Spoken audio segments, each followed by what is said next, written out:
All right.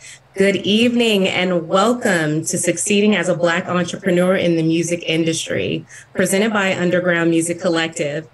My name is Brandi Sims, and I will be your moderator for today's event. For those of you that are unfamiliar with this series or unaware of this series, we want to welcome you and thank you so much for being a part of this today. What we plan to do during this event is really open up a full dialogue on the ins and outs of the music industry from the perspective of industry leaders, professionals, and entertainers in the space. So before I introduce our guests for today, I'd like to first allow our Underground Music Collective founder and CEO, Gerard Longo, just share a few words about the organization and how you can get involved. Thanks so much, Brandi. First of all, such a pleasure to be here with you all today. Thank you to everybody who registered to join us from all over the country. Really excited about this. Of course, thanks to Brandi for moderating and all the fantastic work she's doing at Brandinc PR, and to our panelists who you'll hear from. Underground Music Collective, we are a music publication and multimedia services company here in Nashville, Tennessee, and we have reach all over the country and world. We feature independent artists all the way up to emerging and national and global touring acts. And we are very excited about this panel series. We're looking for this to be the first of many, and if you want to support us, I have a way for you to do that. We are a fiscally sponsored project of the Arts and Business Council of Greater Nashville. And so I just flashed a graphic up on your screen. If you go to abcnashville.org, donation/UMC, you can donate to us. It is tax deductible to the fullest extent permissible by law. And that helps us do more things like this, provide more programming to you out there in the world, wherever you are in the music industry. So that's who we are. That's what we do. And I am going to throw it back to Brandi, who will introduce our panelists. Awesome. Well, thank you so much, Gerard. So now on to our guests. So our first guest of the evening is Sidney Eugene of Learn MBE. Sidney is a music industry veteran that has worked with the major artists and labels such as Warner Brothers and Kanye West. Now, Sidney is teaching indie artists and small labels to think like a major record and properly set up their business so that they can have a sustainable career. Sidney, welcome, and thank you so much for being a part. My pleasure. Thank you for having us. Absolutely. Our next guest is Sasha Walton. Sasha is a business strategist, international speaker, and CEO of SWI Management Group. It is her mission to help women, creatives, and music artists start and build businesses by providing strategic business, marketing, and branding practices for sustainable growth. Sasha has served as a business manager for various independent music artists for 15 years. Sasha, thank you and welcome. Our next guest is Vince Ashton. With a lifelong love for entertaining, recording artist Vince Ashton is fulfilling his wildest dreams. 2022 was a year of boasting success with his television debut on the Food Network show, The Great Chocolate Showdown, and his newly minted position as the official host of all College Park, Georgia festivities. Vince has many memorable moments in his entertainment career. He has performed for former First Lady Michelle Obama, opened for Grammy Award-winning artist Monica, and become a recurring actor and dancer on the hit YouTube show Face the Music. Vince, welcome. Hey, thanks for having me. Excited to be here. Yes. And last but not least, we have Lord Goldie. Hailing from Nashville, a town that has historically turned its back on the hip hop community, Lord Goldie exists in an authentic space that fuses underground hip hop, soul, and rock. Her mission is to create a doorway artists, producers, and musicians can go through to collab, do shows, and grow in the Nashville music scene on a worldwide level. She's an all-around hustler with a purpose. Lord Goldie, thank you so much for being here. Thanks for having me. Absolutely. Well, without further ado, guys, let's jump into these questions for today. So my first question for you guys, what are some of the challenges you've encountered as a Black entrepreneur in the music industry? I know this is a good, juicy one, because as soon as I ask, I see the looks go like this. I got to think about this one. It was intentional. So I appreciate that. Well, I guess I'll hop in. Was you going to pick somebody? I'm sorry. Yes, take it away. Take it away. I know for me as a hip hop artist in Nashville, it's just been hard getting events put together, doing events, just displaying. We still trying to let the city know that hip hop is here and alive. You know, people come here from everywhere and they see it when they go off to other places. But it's like, you know, competing with country and everything else that we have here. It's like, you know, they don't want us here, you know, but we fight every day to hit these stages, to put our music out and to let people know that we got a scene here. And it's a great one too. Yes, yes. I think for me, it's probably just making sure that you have the income, the finances to support and sustain everything that you're executing as an artist, especially if you want your material and your content to be of great quality, to be of great substance and premium, just making sure that you have, again, that savings or whatever it is, to make sure that the stuff that you are executing is top notch, that it can stand alone or even stand with, you know, artists that are out there already. So on and so forth. So, yeah, I think that's probably one area for me.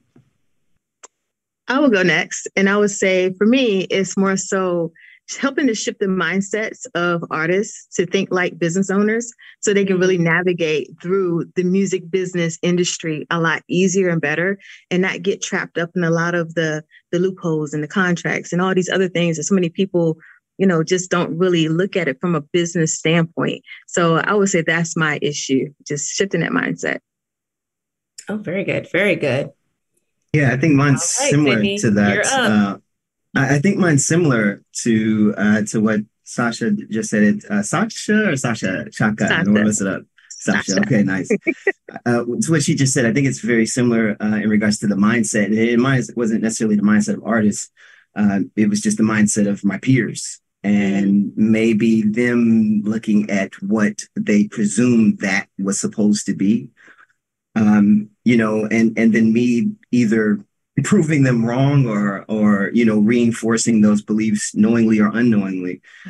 So, yeah, I think that's it. I think for me, I never, you know, my story is a little different because, you know, I started at Warner Brothers when I was 16. And so I think my perception of the business, it was at such a higher level that I think I, excuse me, never really saw the racial impact of it, you know, face forward. Like I never really saw that because I'm dealing with the CEOs and the presidents and the VPs, and they didn't get to that position, you know, showing it, you know. So I think for me, it was more so just the perception, like, you know, that people have that perception and then encountering it and knowing how to handle it to, you know, to keep moving forward.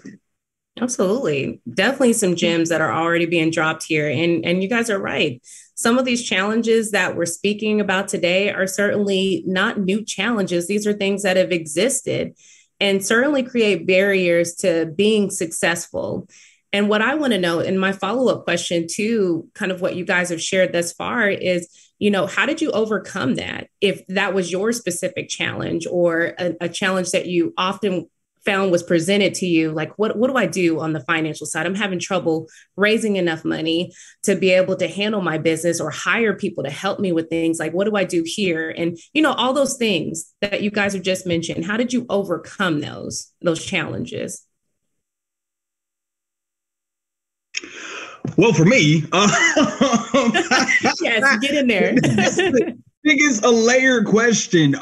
So here in Atlanta, a lot of people they have deemed me as the Renaissance man. So outside of, you know, doing music and entertainment and hosting, I have a cheesecake business. I have a photography business. I do a lot of things. Okay. And so with that being said, I have been privileged enough to barter services. So with, you know, meeting great quality producers, great quality graphic designers, great quality event planners, like, yo, I want to do an event at your venue. I may not have the money, but I can provide some cheesecakes for you at your next wedding. You get what I'm saying? So like, those are some angles that I'm sure I had to like present just to barter those services. You scratch my back, I scratch yours off. And then I also am a firm believer of paying your dues.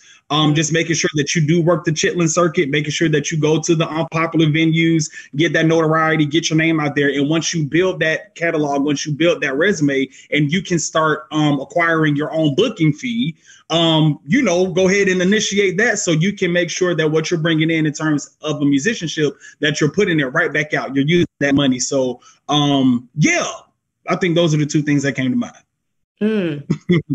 Very good, though. I mean, and you got some points there. Yes. Who else wants to jump in here? I'll address mine. I think this is beautiful. I love the different perspectives, and it's really remarkable that that we're on this panel together. I think for me, it was because, remember, mine is the perspective of others, because obviously you see this person of my complexion on Music Row, and it's a little bit different.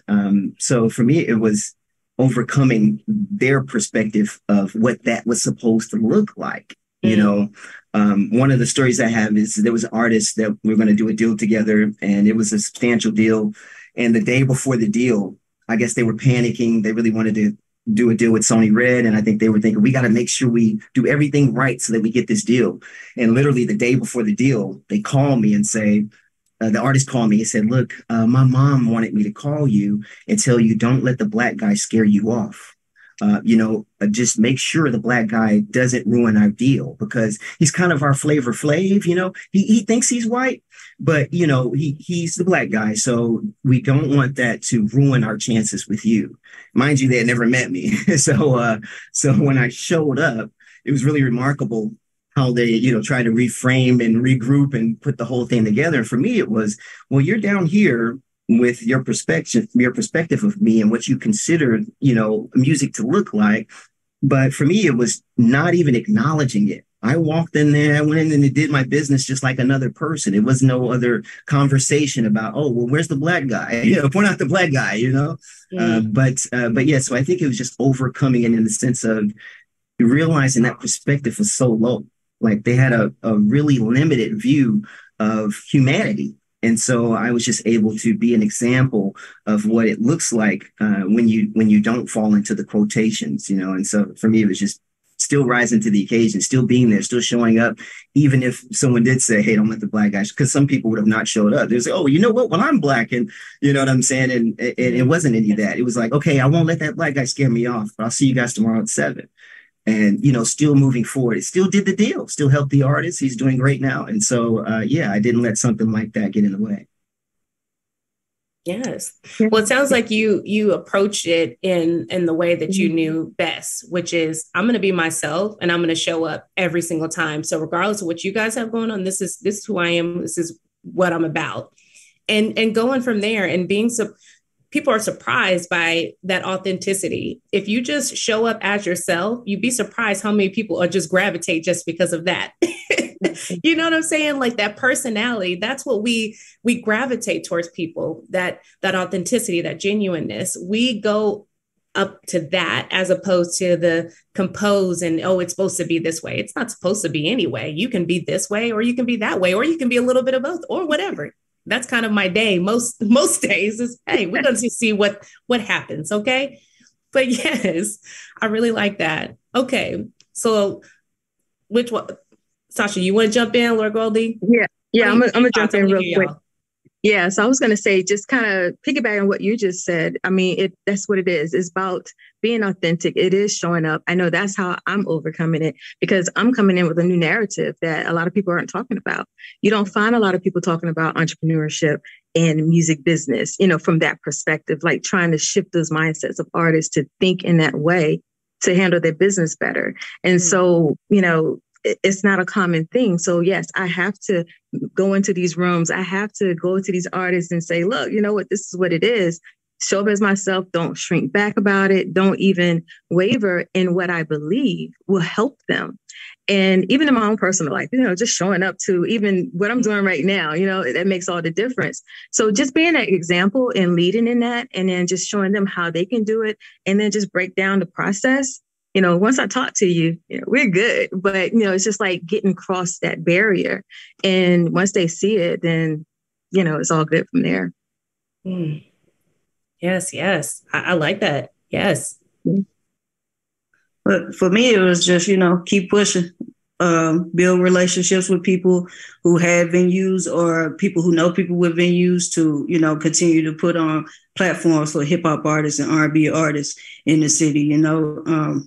Man, it's all about relationship here, honestly. Yes. You know, that's how we was able to change people's mind and like, oh, okay, since I was fortunate enough to get with a live band, get with a band, their name is Muja, and we have been able to go on platforms like normally we wouldn't be able to go on to, you know what I'm saying, some of the biggest venues around town. So that made people that was over the venues or over the book and be like, well, since y'all doing this, then I guess we can book more hip hop. You know what I'm saying? I know it's a difference in a lot of the hip hop we do in the city, but at least we open their minds up to, you know, letting us in.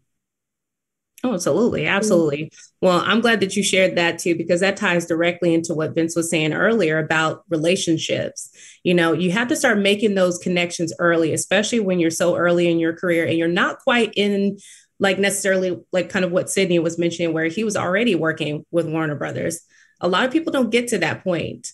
Some have to, you know, kind of be around the space or at least work their way in or try to be around it. Or I guess what I'm trying to say is like, you're not quite there yet, but you want to get there. So how do you get there? Relationships. And I'm sure, Sidney, you could say, even in getting in the position that you got in, it was some kind of relationship to get you to that point. So for those that have not gotten there, that's probably the first thing you need to start looking at when we talk about overcoming those barriers is what are you doing with your relationships? You know, it's not just a team of one. It's a team of people. You need people around you and you need to find that support. No, obviously you can't afford to, especially in the very beginning, you can't afford to pay the 6 figures for your personal assistant. We're not talking about that. We're talking about just getting basic help.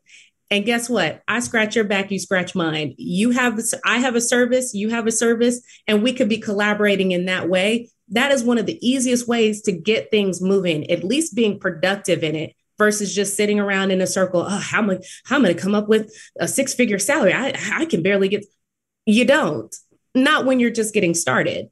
Let's work on those relationships and networking, making those meaningful, valuable connections and just start going from there. And that is progress. And that is worth something. And it's worth celebrating too. So I'm glad that y'all touch base on that, because that's an important thing, building those relationships too. Sidney, do you want to add something also? Yeah, I do want, because you touched on something that was really something I think it also speaks to, you know, what you see going in. And so for me, being at that level coming in, I had some great examples. And for me, I had the same, you know, misconception. I thought, you know, I was on Music Girl doing country music. You know, I don't think I did one urban deal, you know, while I was, you know, with a major until I, you know, started contracting with Sony Red. Then I could do my own plays, but I still don't think we did an urban deal. So the thing is, I had examples. I think about Anthony Smith, one of the first people that I met at Warner Brothers, watching this guy. This guy had 40 top 40 hits. Okay, I don't mess with the numbers. 3 top 40 hits by the time I met him. He had 250 recorded songs. And he's a brother, you know, he was what you would say was a black man, you know, but his songs were, you know, Loretta Lynn, you know, all of Faith Hill, obviously, Tim McGraw. I mean, all of these legends that were recording his music. And so I think seeing that, realizing that, hey, wait a second, he didn't let his complexion stop him. You know, like this dude has 250 recorded songs. Like he's giving us country hits, but he doesn't really look like a country artist or a country performer or even a country songwriter. So I think seeing those examples, having these successful people in our industry kind of pat me on the back or be close to me, you know, showed me that, oh, okay, this is very possible. It's just not something that's on the main stage, you know?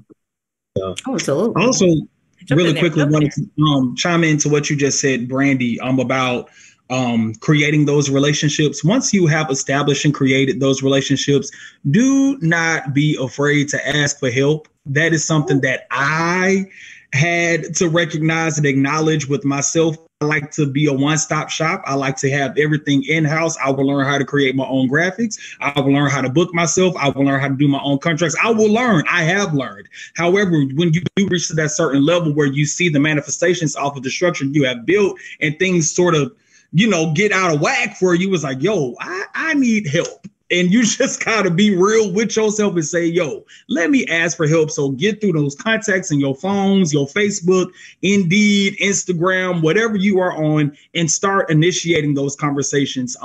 For me, it was fear. I'm just going to be honest. I was fearful of asking for help. I didn't want to appear weak, or I didn't want to even assume that the people that I'm asking for help are industry professionals as well. Maybe they're too busy. Maybe they won't be interested. Well, you never know until you ask. Okay. And if they say no, then you go to the next person, but at least you asked. And I think even you asking, you start affording yourself the discipline to have those conversations, to put yourself in those conversations and engaging with people, which I'm sure is going to pay off in the long run anyway. So at any rate, with all that being said, don't be afraid to ask for help. No, I'm glad that you said that. Yes, go ahead. Just real quick, and be strategic with what you're doing, with the relationships, with the processes that you're doing. Don't be afraid to think outside the box when it comes down to, raising funds or, even going into other lanes. Like what Sidney was just talking about, I think that's phenomenal when people can think outside the box and take your craft into a whole different lane where there's an audience waiting for you. So it's like not being afraid to do any of those things. And and just be strategic. Strategy is everything, in any industry or whatever you're doing. When you're being strategic with the little that you have, it makes it look like it's so much more. And then you start to bring more people in, like with those partnerships and those relationships, and you could go further and they will too. So that's all. We could go ahead and move on now. But yeah, that's you were all good, because I like this. And this is a really important part of this too. It's building essentially your tribe when you're first getting started, because that's what you're essentially doing is you're building your tribe. You're building your point person. This is going to be my PR until I can get an agency or this is going to be my management until I can get this, or stick with that person. You get what I'm saying with that is you're building your tribe and you're building those around you that are going to help you grow. But in turn, you're helping them grow in whatever it is that they're working on as well. So I think that collaboration aspect is an important thing, and especially in the entertainment industry, where we see so many times where it's very territorial. And I was going to add in there after what you had said, Sidney, too, because there is that culture and that attitude. This is mine, and I'm the only one that's going to be on this one. Or if it's comedy, I'm the only Black one here. Or if it's a singer, I'm the only Black singer here. And so on and so forth. And you hear stories about those things oftentimes, and it makes you wonder, why is it that in 2023 we're still approaching it in this way and behaving in this way, when we know that when we have a good team behind us, we can do some amazing things. I mean, heck, Riri Sunday killed it. A team effort. She did her thing. Don't get me wrong, but her makeup artists, the dancers, background vocals, the people that set up the stage, all of those were a part of making that experience so successful, so engaging, and so memorable. And at no point is Riri probably sitting there thinking, of course, now she's a billionaire. She's not thinking, oh, well, I'm going to be the sound person and I'm going to be the person building this up. No, she said, I'm going to stay in my lane because this is what I do. I got this part, but I've got a team behind me. Like, this is this person, and so on and so forth. So I feel like that collaboration effort is so important, but you do see and you hear in entertainment about that, just that very territorial attitude. Where do you guys think that comes from? Is it the lack of representation? Ooh, Vince, your eyes got big. Go ahead and say. And Sidney, I feel like you're going to say something too. Because you use the right word. You use the right territorial? Word. No, but the words you use with the L. You said lack. Lack. You said lack, and it's not the lack of opportunity. It's a lack mindset. It's that there's only enough for me, there's not enough for me to share. And so what I've seen is that people that have that limited lack mindset, they normally don't do very well in our industry, because you don't rise to the top without sharing what you're making. Like you need to share what you're making. Like that's the only way it works. And so if you have that lack mentality where it's, I can be the only one here, then you're really limiting yourself in the opportunities. You're not going to get very far, because you're stopping people that are there really to help you move forward. So I think, having that abundance mentality and realizing there's plenty to go around, because even when you talk about Rihanna, I'm sure Rihanna, being from where she's from, the small little area, wasn't limiting herself in her belief of the color of her skin or even her gender or where she comes from. She saw that this world was open to her and that she could be and have whatever she could imagine.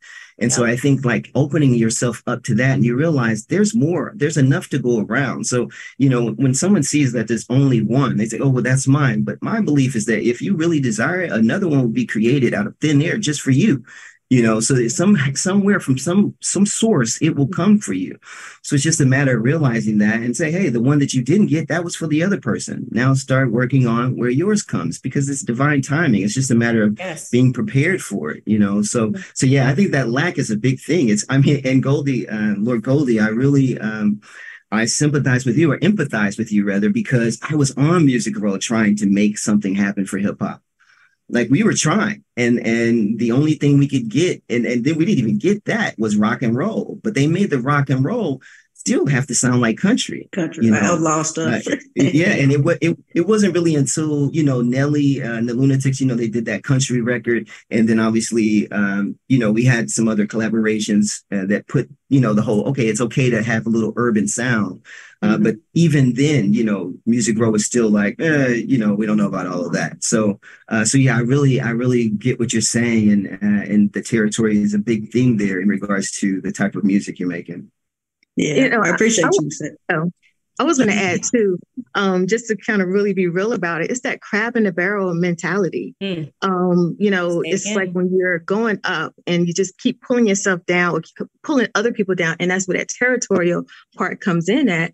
And I mean, just to be real, like our culture does operate in that manner.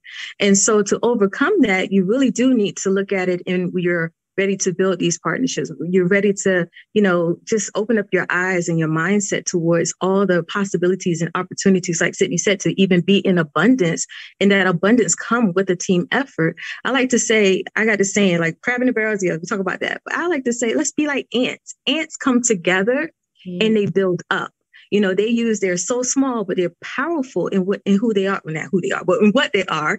And, you know, and they grow. And then next thing you know, you got this mound of sand, whatever, but they pull in the resources together. They build up and everything. And then when they have, you know, we all watched Ant's story, you know what I'm saying? So, I mean, and it's true about the characteristics of that. So just think about it. Just think of like an ant and just grow your team, and just forget about the whole crab in the barrel mentality. It's like, do something new. It's 2023 now. Hello. And that goes back to what's been mentioned before, is that mindset. You've said it, Sidney, you've said it. Vince, all of you have really honed in on that part of it. And Vince, what you got? Because this is this has been a hot item. And I don't know if you guys have seen this come out recently, but there was an interview about George Lopez on this very topic. And that is the territorialness in Latinos in entertainment, and having that same conversation of there's this crabs in a bucket or a barrel mentality of this is my space. This is where I'm doing. And no, I'm not putting you on. No, I'm not helping you in this. You got to I had to figure it out my way. So you got to figure it out your way. And it came from an interview with George Lopez where he kind of echoed those comments. And it's been kind of a hot topic in entertainment. But I thought it was interesting, you know, that we still have that same issue even for the Black community in Black culture. Definitely. Yeah, I definitely see where George Lopez is coming from. I guess two things. So I guess speaking from the standpoint from George Lopez, us, you know, being a minority, you know, marginalized community, so on and so forth, because we are so few, far and rare and in between to, like, you know, have seats at the table, to be in these conversations, to make these calls, to, you know, be executive, so on and so forth. When you do have that one person and they have persevered for X amount of years, I can understand why you just want to hold on as tight as you can to it, because you don't pay your dues. You get what I'm saying? So I get that space, but I think we do have to evolve our mindset. And I love the word that we've been using this entire night. We do have to evolve your mindset so we can start changing the color and the trajectory of these meetings, of these tables, of these concerts, of these shows. And you're bringing more people, you know, with you, so you won't be alone.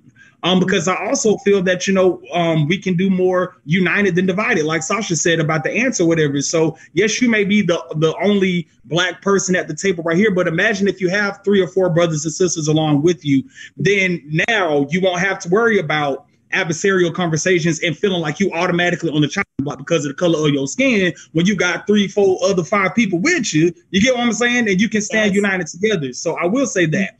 Thing number 2, I like what Sidney said about having that abundant mentality. I think that's really, really good.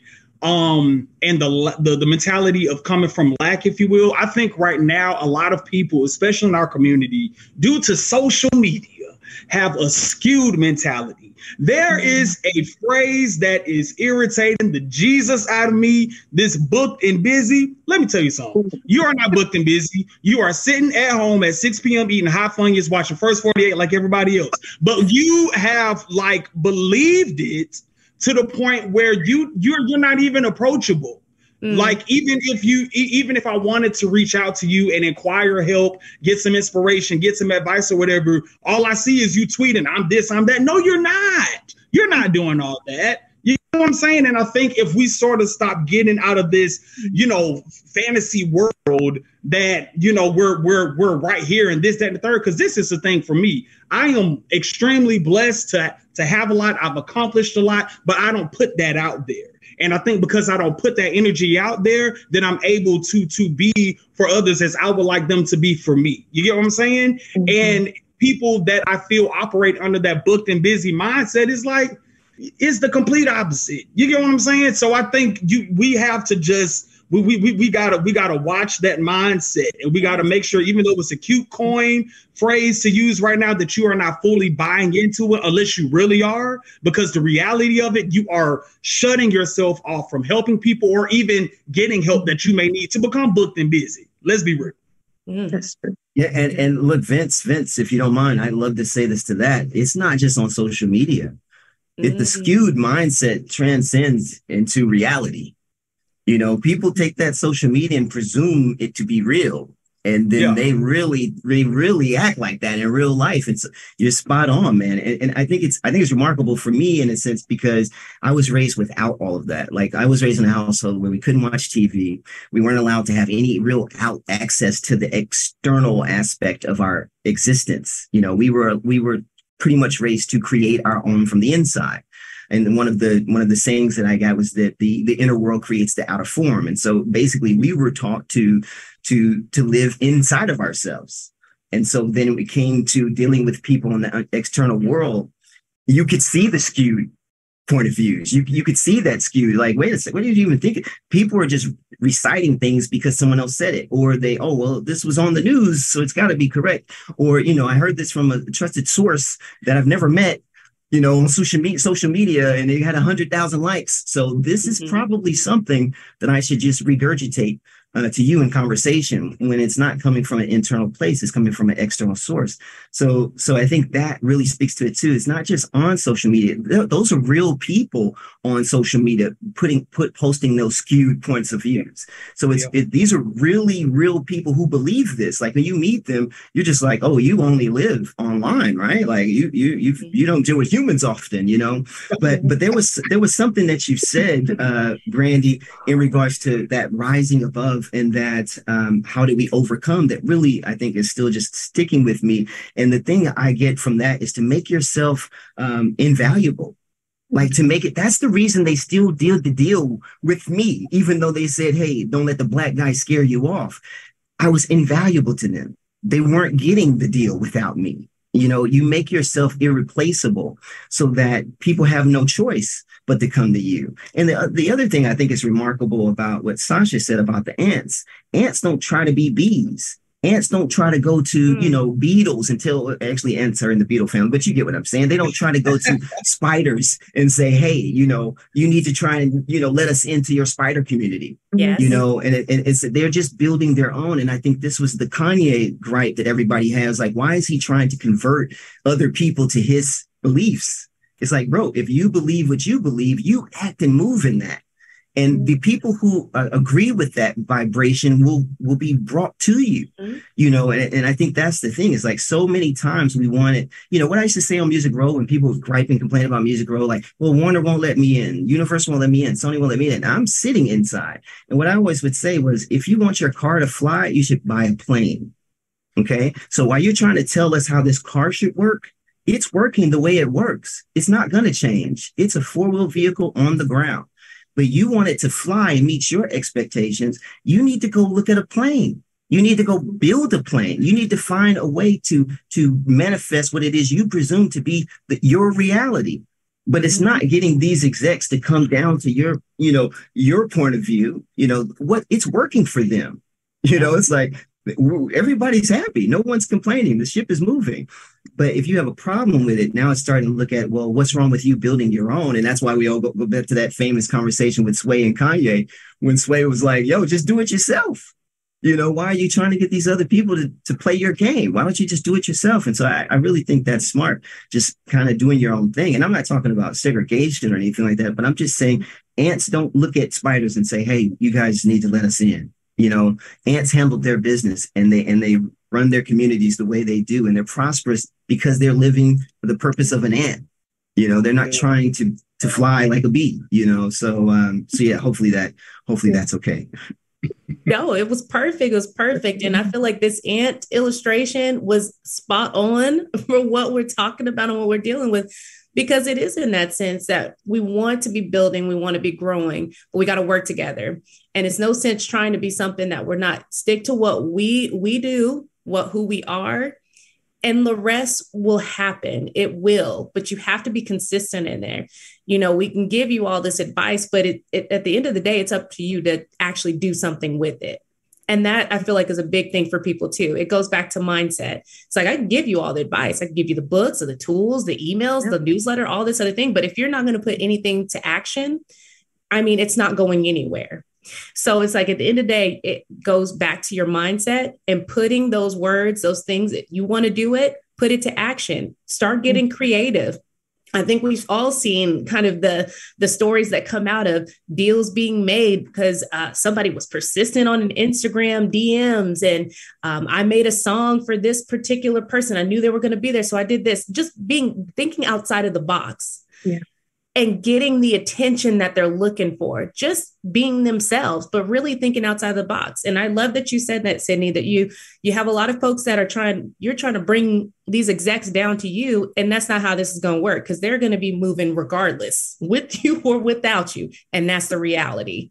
You have to think outside of the box. You cannot try to apply techniques 20 years ago that no longer apply now. We're in the digital world, and you got to get with it. You got to get creative. And I've seen some pretty cool creative stuff too. and I want to add, one of the best things I always view independent music artists, like, there is so much power and control that you really do have as an independent music artist, that, like Sidney, like you just said, don't try to bring the executives down to you. Create that lane.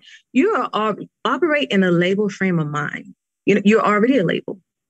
You're already doing everything the label is doing. The only difference is they have more money. They have more human capital.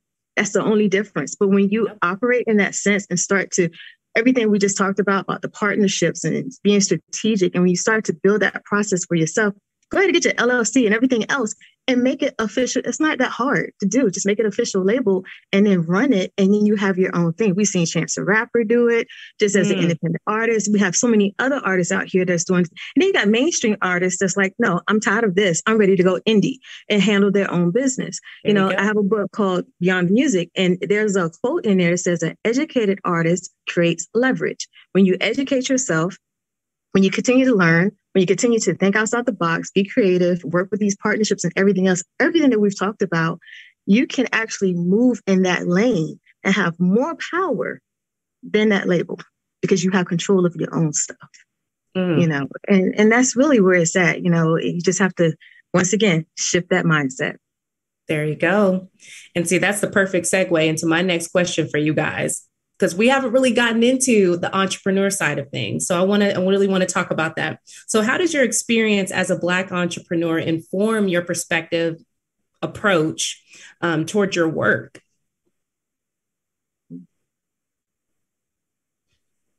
Good question.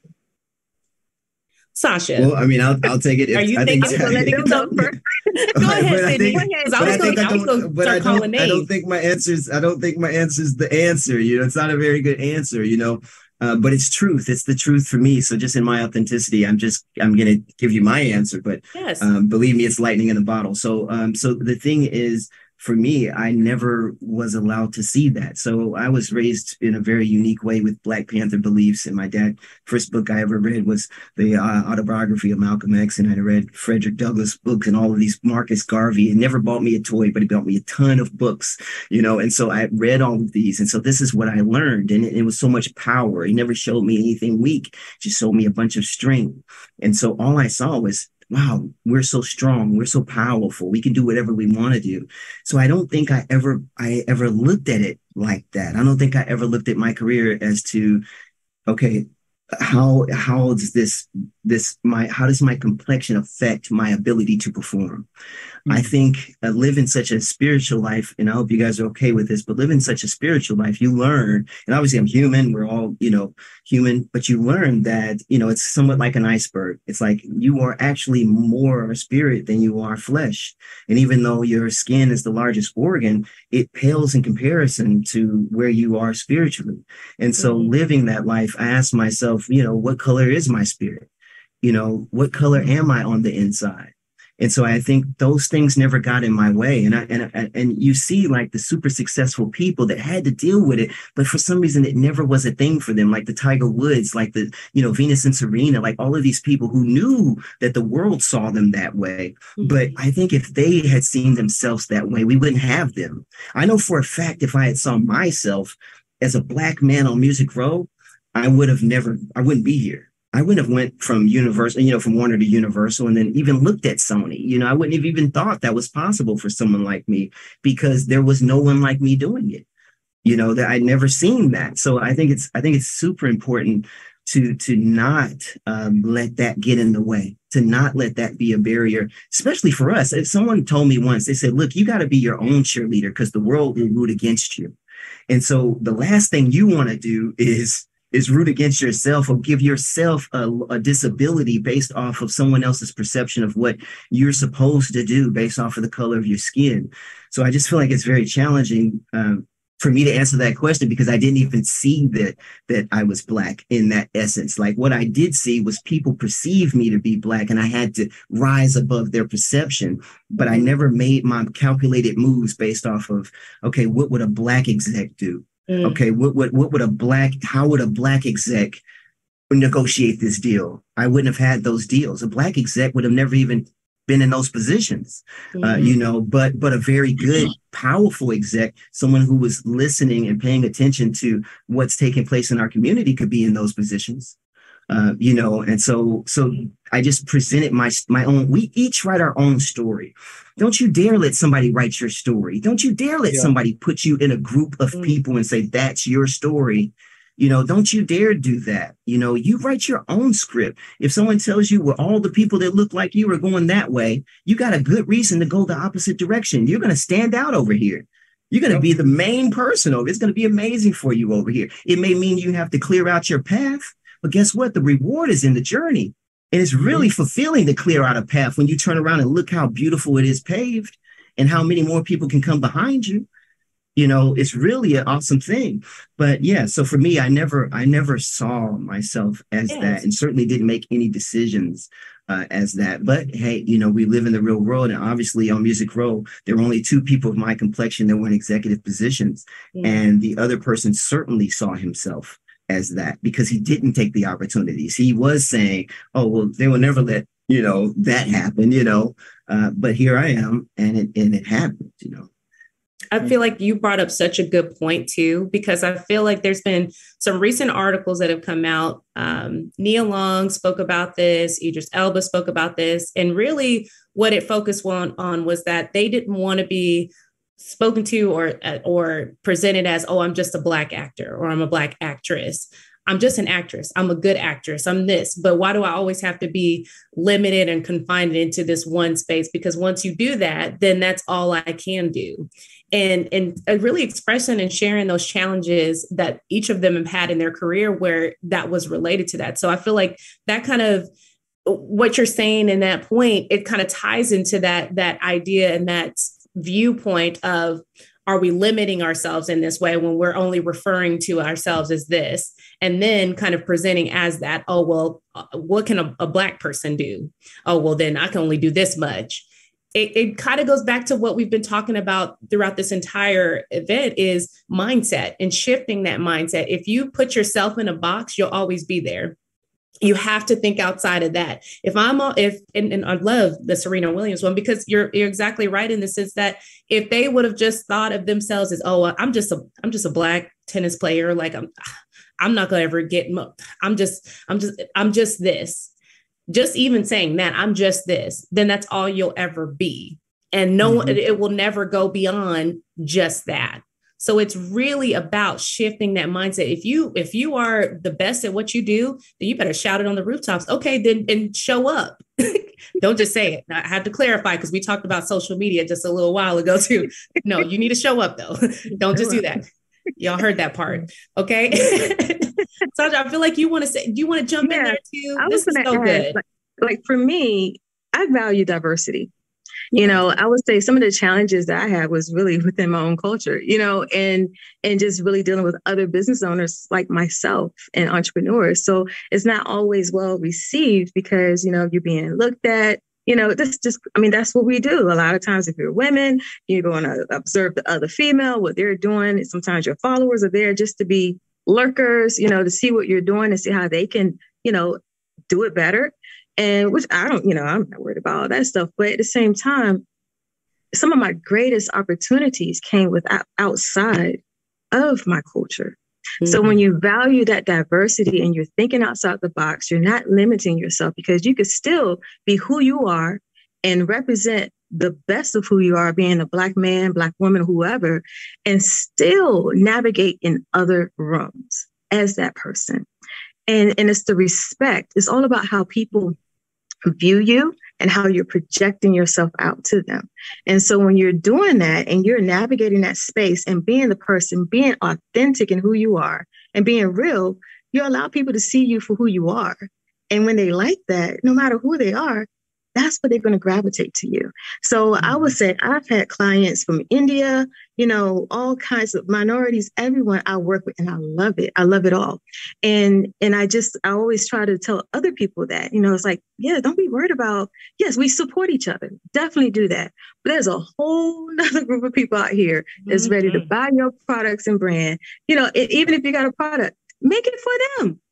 Change the labels. That's all you got to do. No need to argue about, you know, this company doing this, doing Black History. No, you do the same thing and that's how you branch off and you bring more in. It's the same thing for music artists. Like I mentioned earlier, when you think outside the box and you go over that line, you know, regardless, you know, we see people do it. Run DMC did it with, you know, the rock band that they had. Like so many different people have done that and it's still making millions, you know, off of royalties. So it's there. We just have to think outside the box. We have to know that, yes, it is about us, but it's about everybody else too.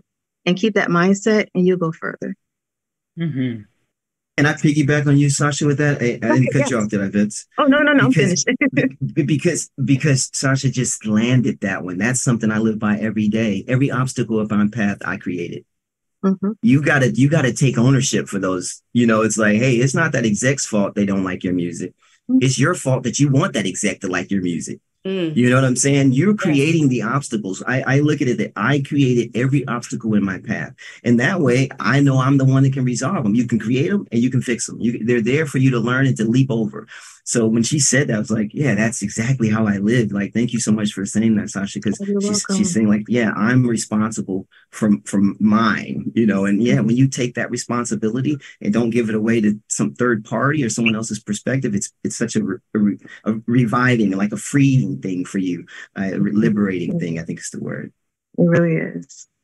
Yes, yes. Well, I mean, again, so many gems being dropped, and we only have, I think, about less than 10 minutes. So I want to jump into some of these questions that we have from our audience. And of course, those of you that are watching too, now's the time. You heard me, 10 minutes left to get all this amazing advice and insight from professionals that have been doing this. Now is the time. This is the last call. I'm just letting you know.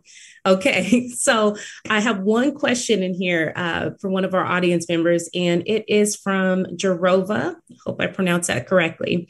And the question is, what do you do when you have a difficult client that is making your blood boil because they're treating you like you're beneath them? How do you handle the emotions? Who wants to take that one? I mean, do you have to have the money or not? Right.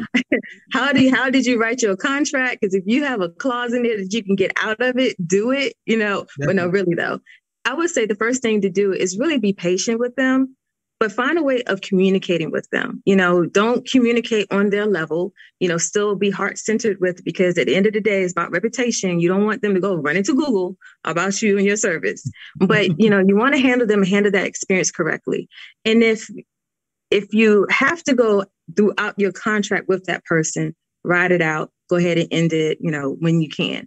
But going forward, make a clause in your contract that helps you to get out of it early. If you have a situation like that, you want to take care of yourself in your contracts, however you got to word it, make sure you do that.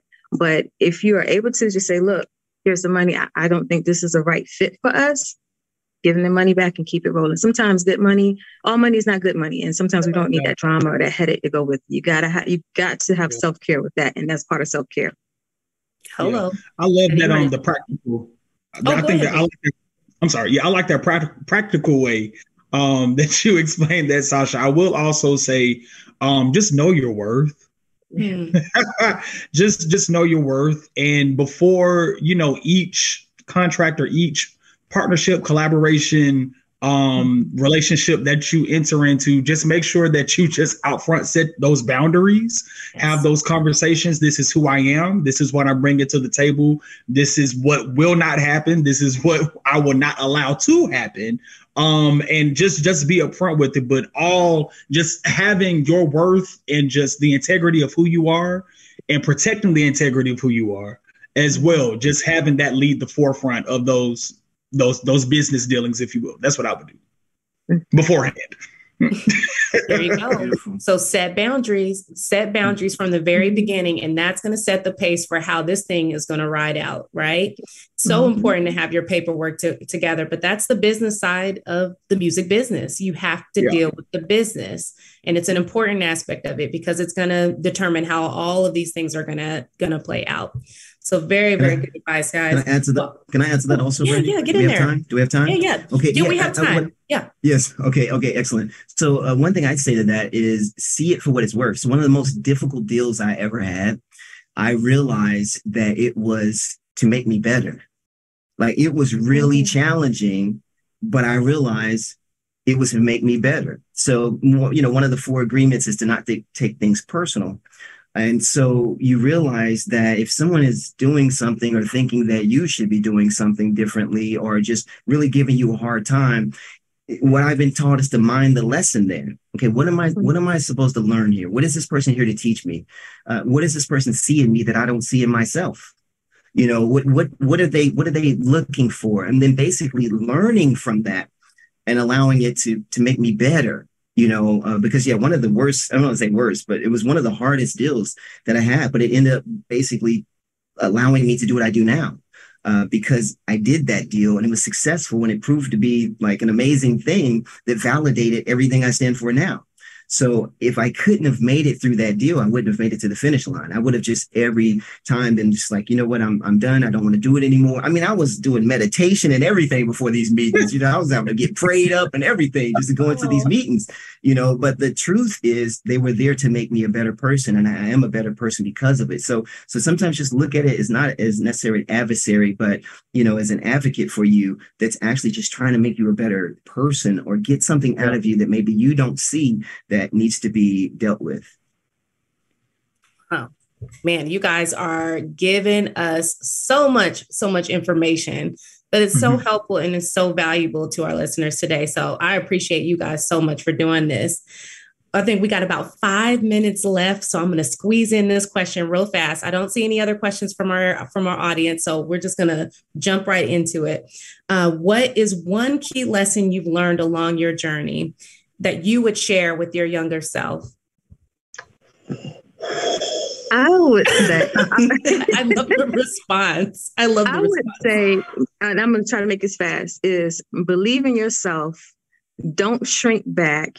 Take those opportunities and go, and don't waste time with it. You know, time's is always going by.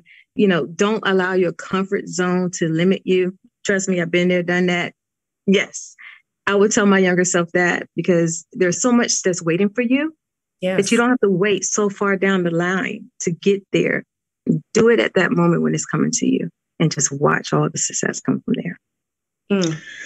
For me, I got to turn the table, and I often do this. I always ask, what would my younger self say to me now at 33 years old? What have I lost?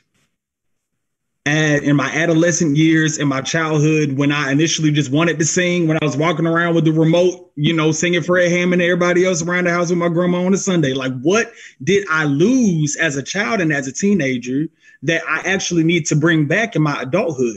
My bravery, my courage, the love of just the art, the love of just the music, the desire to just be and just live in the art, to just be and live in the music.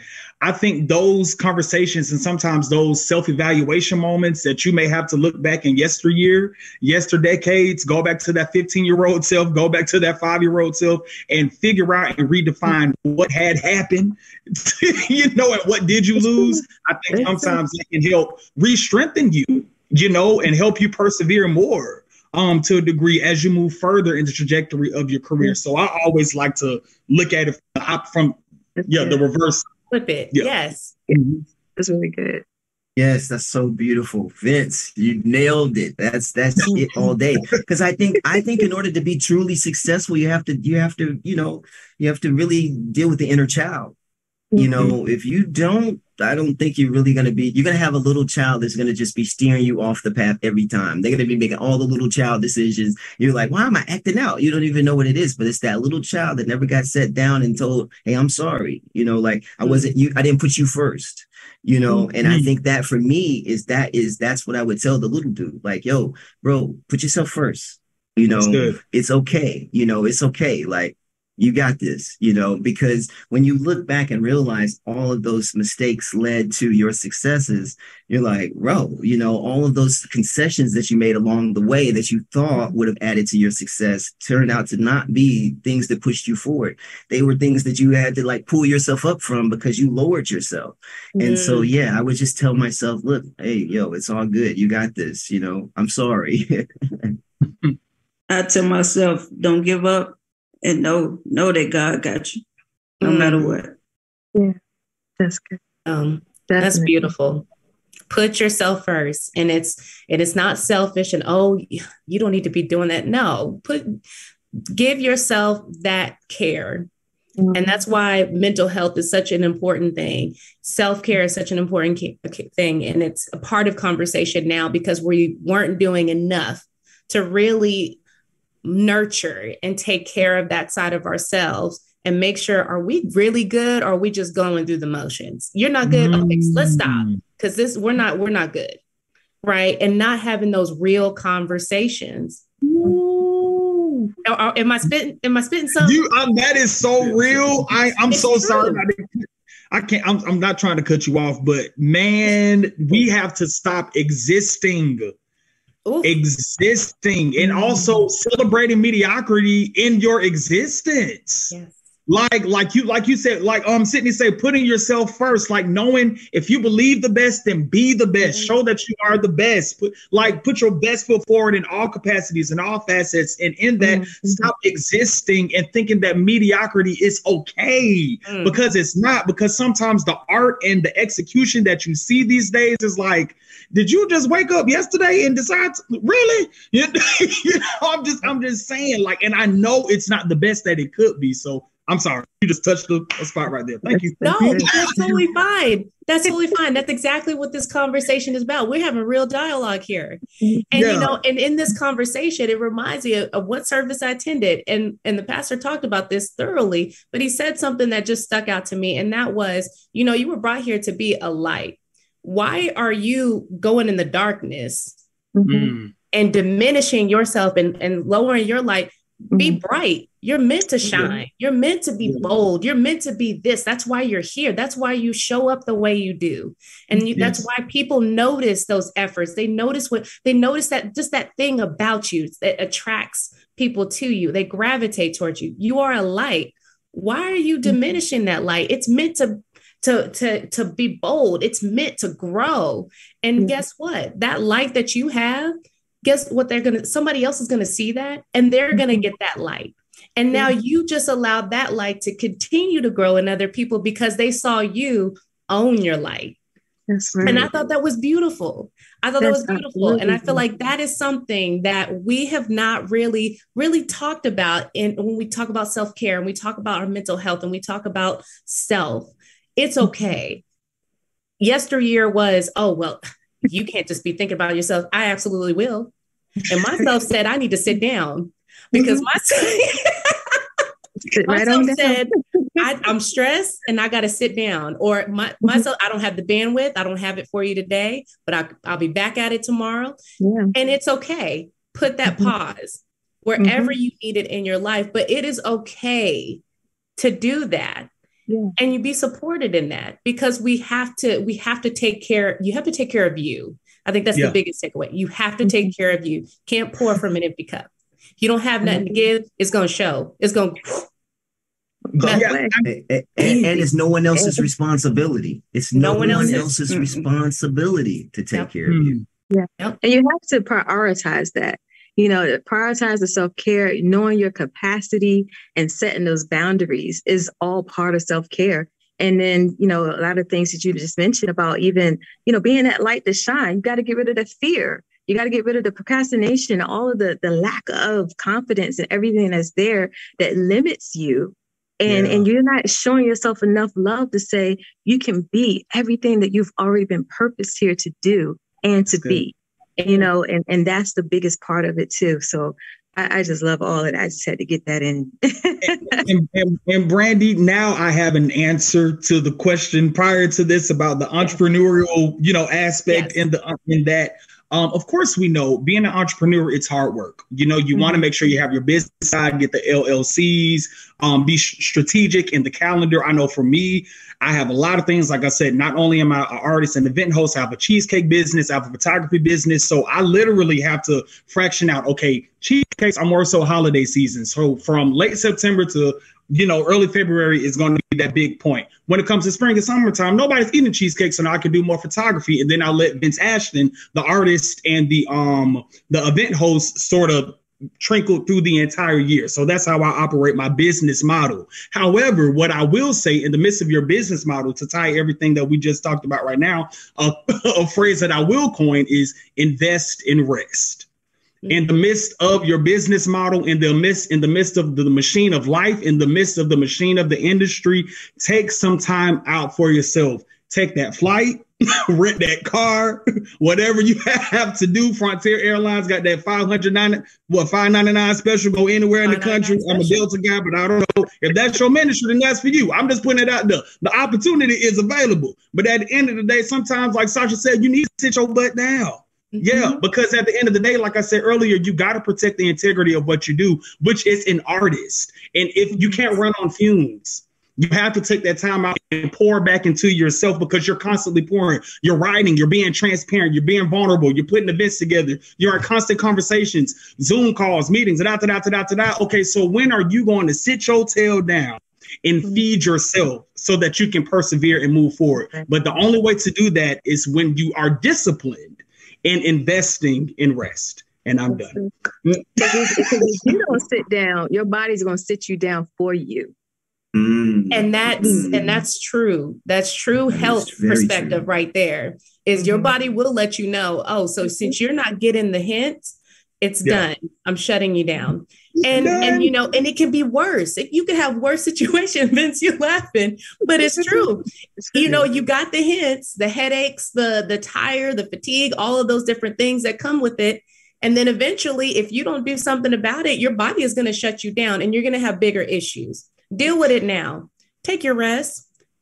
Put that email on pause. They'll be okay. I promise you. They're going to be all right.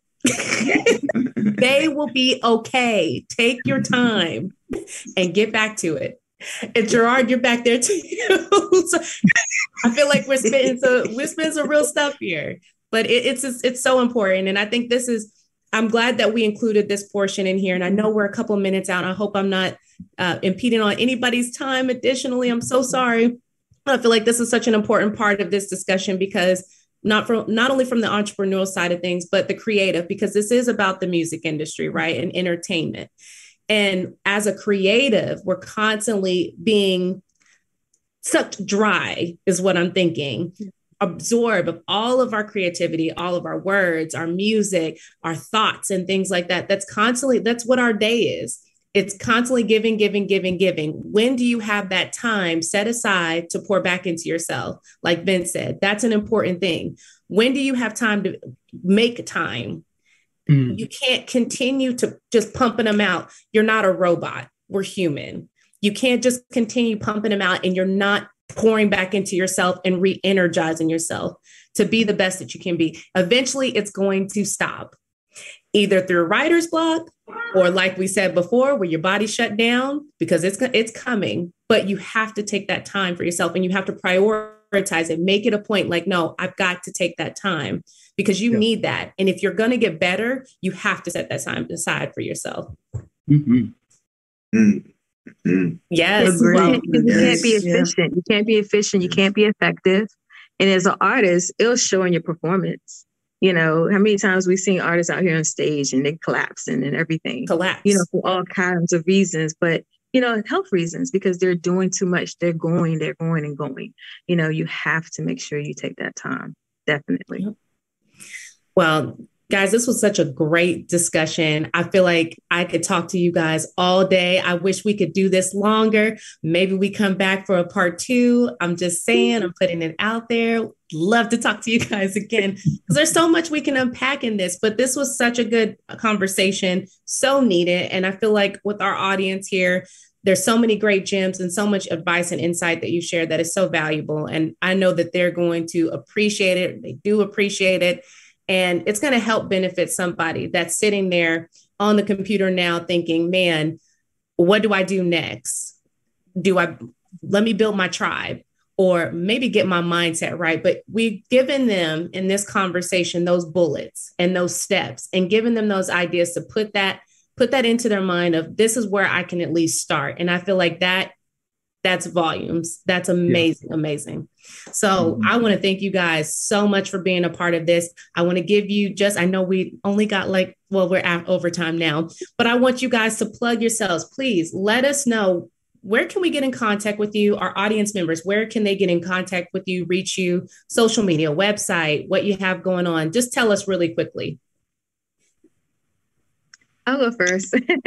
So you can follow me on Instagram. I'm on all social medias. I just give y'all Instagram. So I'm That Girl Sash, SACH. Follow me. You can always go to my website, www.swimgtgroup.com. All my other socials are there. Everywhere, my events, wherever I'm going to be, who I'm speaking with, all that stuff, just linked up with me. And let's get some work done. Well, my name is Lord Goldie. You guys can follow me everywhere, Lord Goldie 615. Definitely got a bunch of events coming up in the city. We throw ciphers. We put on R&B shows. We put on Throwback 2000 shows. We do a little bit of everything. So if y'all in the city in Nashville, just send me a DM. You can send me an email on Instagram if you need to. Just get at me. You know what I'm saying? We work we do a lot of stuff. Just holler at me whenever. Nice. Yeah. Vince Ashton, just like Sasha, I'm primarily on Instagram. The most I'm on TikTok and Facebook and all the rest of those things, but my IG is at Vince Ashton. That's VinceAshton. And also February 24th, I am releasing 3 singles. Very excited. So stay tuned to the IG. I'm actually dropping the artwork tonight. So little world premiere, if you will. So yeah, that's going on. Yeah, Vince Ashton on everything. Yes. All right, well, Sidney. Learning BE is our thing. So anywhere Learning BE, you'll find me. Learn MBE. So learningbe.com, Instagram at Learning BE. Everything is Learning BE, and I'm there. If you're looking for me individually, the Sidney Eugene, Instagram as well. Looks like that's where we are. But Learning BE is what I'm all about. It's a community of creatives that are just set on doing things differently and empowering each other from the base. So it's really remarkable. Check us out. I think you'll like it. Thank you so much. And Gerard, do you want to jump in here just really quickly too? Yeah, sorry, I had to take myself off of mute. I was just so enthralled by that entire conversation, and I want to thank you all for joining us and sharing your perspective. So valuable, just world-class insights. Like I said, Gerard Longo, I'm the founder and CEO of Underground Music Collective. You can learn all about us at undergroundmusiccollective.com. That's our central hub. We're also on Instagram, Facebook, LinkedIn, YouTube. Clips of this will be on YouTube. They'll be making their way there. So much valuable insight. And again, I just want to say one more time, if you want to support what we do here at Underground Music Collective, you have an opportunity to do that. If you go visit the Arts and Business Council website, I just displayed the graphic up there, abcnashville.org/donations/UMC. It's tax deductible for you, and it helps us put on more valuable panels like this. So again, ABC Nashville, we're fiscally sponsored, tax deductible donations. And if you want to learn more about everything we're doing at UMC, undergroundmusiccollective.com will take you there. All right. And that's all she wrote. Thank you guys so much for being a part. Y'all have a wonderful, wonderful evening. Yes. Thank you, UMC. Thank you all. Just thank you so much for this platform. Thank you for everything you're doing for the community, for the culture, for music. Like, you are literally a shining light in this. So I pray nothing but the best, nothing but favor and success for everybody that is a part of this organization and everything that you're doing, because it's needed, it's vital, and you are needed and you are vital as well. So I don't want you to leave this thinking that what you're doing is in vain, because it's not. You're making a change, you're making an impact. So shout out to y'all. Thanks so much, Vince. Means so much. Yeah, I'm beyond words. I'm so blown away by everything here tonight. Just amazing, amazing, amazing. Thank you all for sharing with us. It means the world, and we hope to do this again. I like the idea that Brandi had about a part 2. The sequel. Hey. I'm down. Let's make it happen. I'm down. Me too. Yes, let's do it. Let's do it soon. Well, thank you guys again. And we'll go ahead and wrap this up. Y'all have an amazing, amazing rest of your week. Such a good discussion. Got chills, but we're definitely in the future. I see this in the near future too. We're doing something again for sure. Nice. Bye, everyone.